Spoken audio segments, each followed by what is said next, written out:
গণমাধ্যম ও সামাজিক যোগাযোগ মাধ্যমে শেখ হাসিনার বিদ্বেষমূলক বক্তব্য প্রচারে নিষেধাজ্ঞা চেয়ে আন্তর্জাতিক অপরাধ ট্রাইব্যুনালে আবেদন করেছে প্রসিকিউশন টিম।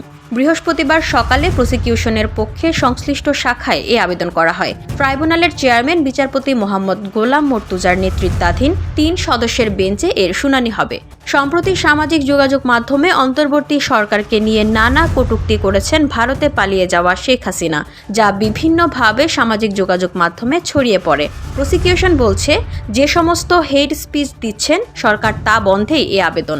এর আগে গত 18 নভেম্বর, জুলাই, আগস্টে গণহত্যার ঘটনায় দায়ের করা মামলায় সাবেক প্রধানমন্ত্রী ও আওয়ামী লীগ সভাপতি শেখ হাসিনার বিরুদ্ধে 1 মাসের মধ্যে তদন্ত শেষ করার নির্দেশ দিয়েছিলেন আন্তর্জাতিক অপরাধ ট্রাইব্যুনাল। 17 ডিসেম্বরের মধ্যে এই প্রতিবেদন দাখিল করতে হবে।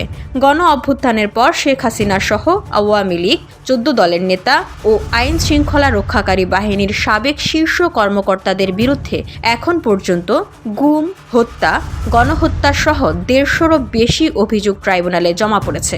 গ্রেফতার আছেন সাবেক 10 মন্ত্রী সহ 25 জন। ভিউডি বাংলা নিউজ ডেস্ক।